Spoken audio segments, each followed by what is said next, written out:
My brother publicly called me our family leech during the wedding I paid $13,000 for.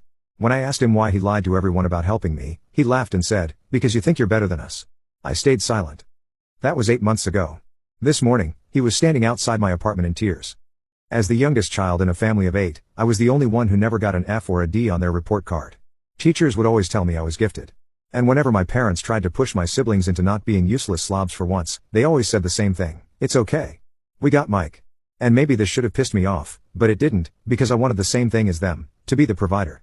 So, I let it motivate me to work harder. And by the time I was graduating high school, I had a 5.0 GPA and was on track for a scholarship to attend a really good university. And even though I worked a really poopy minimum wage job, I was still sending 70% of my paycheck home every week, because all of my siblings were still living with my parents, sharing bedrooms and bunk beds. So, when I got my first real job, I was stoked.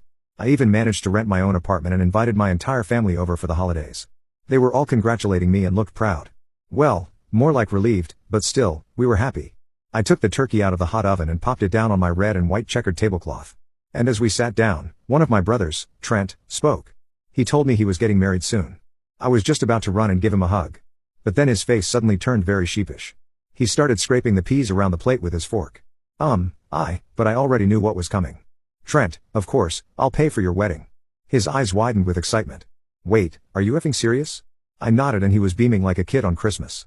I joked about how I wasn't going to plan it though. The whole table broke out into laughter like it was the most obvious thing in the world. Looking back, I should have known something dark was going to happen. But at the time, you could literally feel everyone's spirits being lifted. When the banks reopened, I knew he was going to ask for $5,000. So, I took out a check for $13,000 and mailed it to him. Me and my family had spent our entire lives struggling, wondering if we were going to go to bed hungry. For once, I just wanted us all to be happy. And it made him happy. Every day that week, he'd call and remind me how grateful he and his wife were for what I did. Turns out that was the calm before the storm. Fast forward 8 months later, when the day finally arrived. The entire family was in suits. Thanks to yours truly, we looked like the picture-perfect family we always joked about, the one we always thought was out of our reach, and I knew it was money well spent. Then came the toast. Trent started off his speech with how grateful he was to his job for letting him be able to afford all of this. I froze for a second, but then I decided if he wanted to take the credit, then he could, because after all, it was his day, not mine. But then he continued, "As you can see, all of my beautiful family came to join me." That's when his finger pointed at me. Even Mike, aka our family leech. The entire crowd laughed, and I stiffened slightly, not sure if I should break my poker face. "I mean, Mike, after all the money you borrowed from me, I'm surprised you even have time to come." By this point, everyone in the crowd was laughing so hard I could see their belly fat vibrating. I glanced at my family, who looked even more confused than me. I guess family really does stick together and the freeloaders are no exception. Rage crawled up my spine. But before I could say anything, my sister Talia butt in. "Hey, Trent, thank you for all this. Where is it? You said you work again." He proceeded to give the name of my role. And that's when Talia started pressing him. You see, she was the only one in the family who listened when I spoke, so she knew what questions to ask to catch him in his lie. By the end of their extremely public interrogation, his face went hot and his mouth couldn't keep up. I looked down at the ground to hide the smile creeping in. His wife stepped in when she realized the jig was up and made a joke about how the alcohol was getting to him. It was an alcohol-free event. I assumed it was just some petty sibling bicker that was over. But for the rest of the night, Trent was giving me the silent treatment accompanied by sharp, dirty looks. I tried not to think about it and instead focused on enjoying the wedding that I had paid for. But the next day, I woke up to a text from my boss. I called him immediately. "Mike, glad you called. Look, I got a concerning email last night," Dave said, his voice unusually serious. "Someone claiming to be your brother sends screenshots of what looks like you sharing confidential client information on social media." I sat up straight, fully awake now. "What? That's impossible. I would never do that." "I know, which is why I wanted to talk to you first. The screenshots look doctored to me, but HR is already involved. They're launching an investigation tomorrow." My mind was racing. "Can you forward me the email?" Dave sent it over. And sure enough, there were screenshots of what appeared to be my social media accounts sharing sensitive financial information about our biggest client. Except I'd never posted anything like that. The screenshots were obviously fake. The font was slightly off and they'd misspelled my username, but they were convincing enough to cause trouble, and the email was definitely from Trent. He'd used his personal email address, which included his full name. I called Trent immediately. No answer. I texted him. "I know what you did. Call me now." 3 hours later, he finally called back. "What's your problem?" He asked like I was the one who'd done something wrong. I explained that I knew about the fake screenshots and asked him what the heck he was thinking. His response made my fluids run cold. "You think you're so much better than the rest of us, don't you? Golden boy Mike with his fancy job and apartment, always making us look bad. Well, Now you know how it feels to have your life messed with. Trent, you could get me fired over what? Because I paid for your wedding? That's exactly it. I didn't ask you to pay for everything. You just swooped in like some big hero, making me look like I couldn't provide for my own wife. Do you know how embarrassing that is? I was speechless. He was mad at me for helping him. And then at Thanksgiving, everyone was fawning all over your apartment and your job. Mike this, Mike that. Mom even asked why I couldn't be more like you on my engagement day. I had no memory of this happening, but it didn't matter. In Trent's mind, I'd humiliated him, and now he was getting revenge. Delete the email and tell them it was a mistake, I said, trying to keep my voice steady. Too late. I sent it to HR directly, too. And your boss's boss and the client you're always talking about. I felt like I was going to throw up. Why would you do this? We're family. Exactly. And family should lift each other up, not make each other feel like poop. He hung up, and I sat there in my hotel room, stunned. I immediately called Dave back and explained everything. He was sympathetic, but said the investigation would still have to happen. Company policy. The next week was heck. I had to meet with HR 3 times, showing them my actual social media accounts and explaining that the screenshots were fake.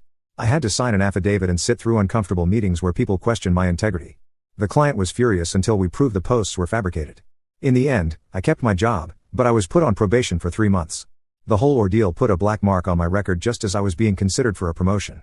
Meanwhile, Trent and Sarah were posting honeymoon photos from a beach resort that looked way more expensive than what my $13,000 should have covered.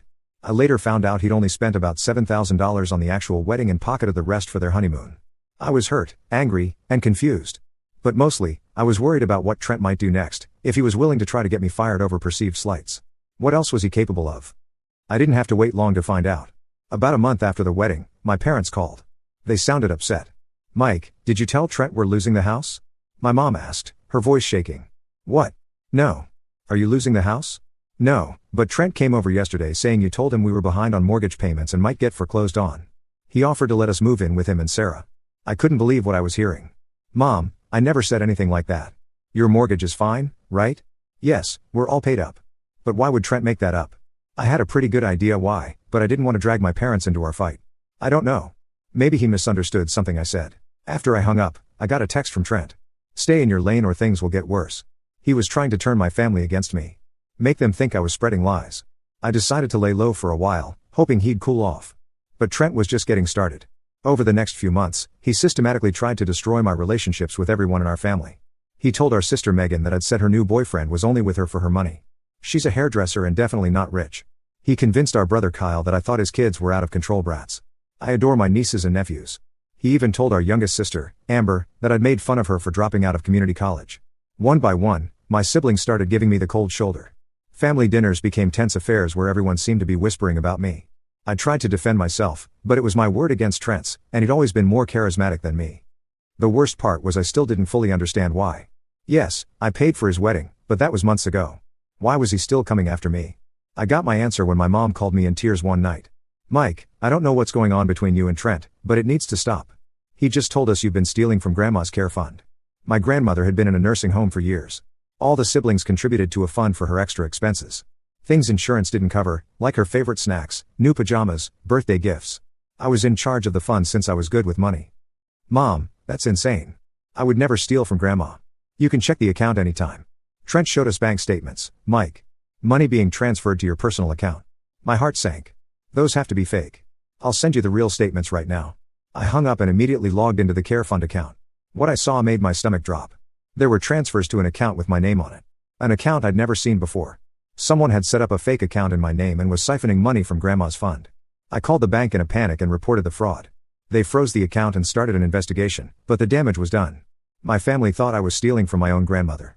I drove to my parents' house the next day with printouts of all the bank's fraud documentation.